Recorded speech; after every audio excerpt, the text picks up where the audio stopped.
Dans cette vidéo, nous allons apprendre à tracer des symétriques, mais sans quadrillage.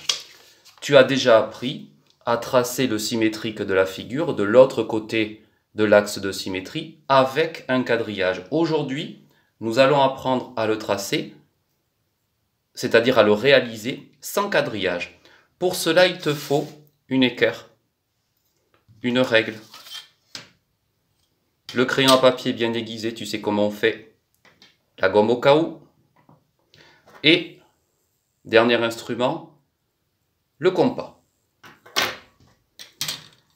Il va falloir dans un premier temps recréer le quadrillage. Le quadrillage, ce sont des droites sécantes perpendiculaires. Eh bien regarde, nous déterminons tous les points intéressants, tous les points de la figure géométrique pour laquelle nous voulons réaliser l'image, et nous allons donc tracer la perpendiculaire à chacun de ces points.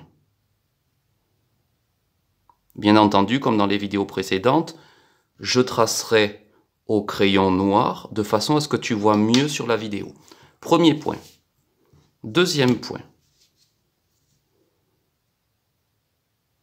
Je prends bien mon temps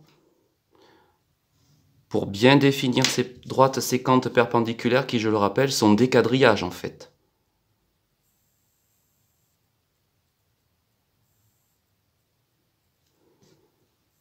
Troisième point.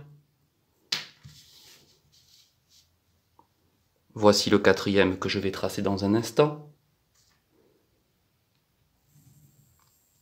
Tu vois bien qu'à chaque fois, je prends le temps de bien placer mon équerre à deux mains. Tu peux mettre les mains comme ceci ou comme cela. Tu peux aussi tourner le papier. Moi, pour des questions de vidéo, je ne peux pas le faire parce qu'il dépasserait du cadre. Ah, je n'y suis pas tout à fait. Là, j'y suis, ça passe bien par ce point-là. Voici la première étape, j'ai donc tracé une partie de mon quadrillage. Maintenant, deuxième étape, je vais terminer mon quadrillage par les reprises de droite que nous avons vues maintes et maintes fois dans d'autres vidéos.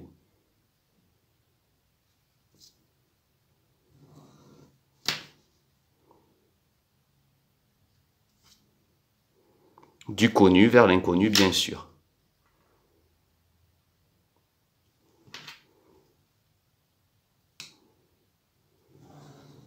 Toujours à une seule main, à deux mains, et ensuite une seule main qui plaque la règle pour pouvoir bien tracer de l'autre côté. Maintenant, je n'ai plus qu'à reproduire cette distance ici, puisque l'on a appris dans la leçon que les points de l'original sont à la même distance que les points de l'image par rapport à l'axe de symétrie.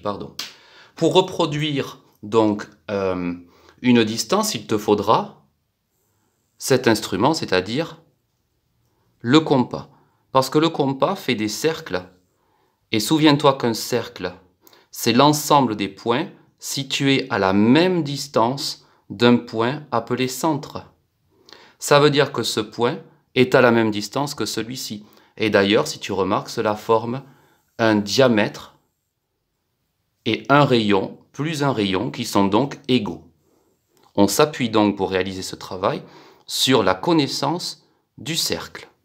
Voici ici, donc, je reproduis la distance, un nouveau centre de cercle.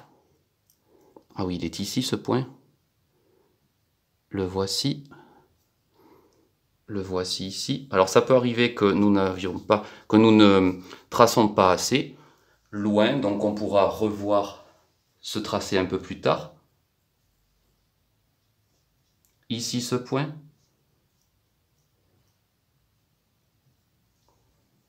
Il sera donc ici pour l'image.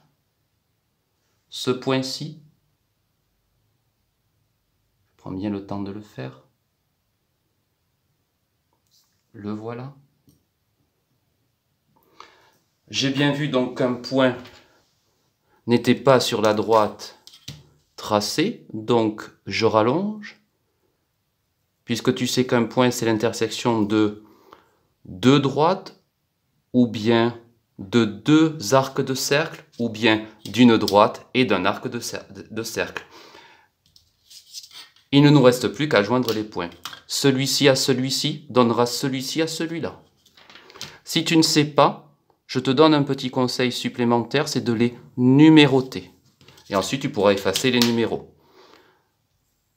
1, 2, 3, 4 et 5. Donc 1, 2, le 3 sera ici, le 4 sera ici, et le 5 sera là.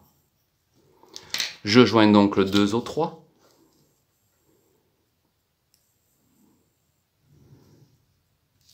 Le 3 au 4. Le 4 au 5 et le 5 au 1.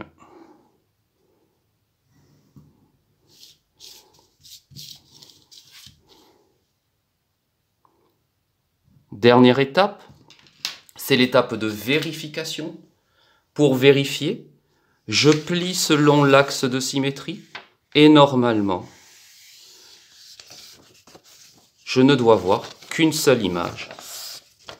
Alors là, c'est un peu difficile à voir parce que je n'ai pas de fenêtre à disposition, mais tu peux plaquer donc ce travail sur la fenêtre et si tu ne vois qu'une seule image, c'est bien que tu as réussi le symétrique de cette figure géométrique.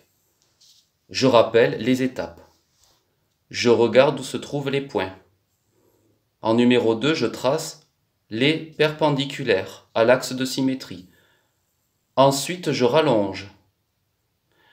En numéro 4, je prends cette distance et je la reporte ici, avec le compas. Et en numéro 5, je trace les points de l'image par rapport à l'axe de symétrie. Et dernière étape, je plie, je vais à la fenêtre pour voir si les deux figures se superposent.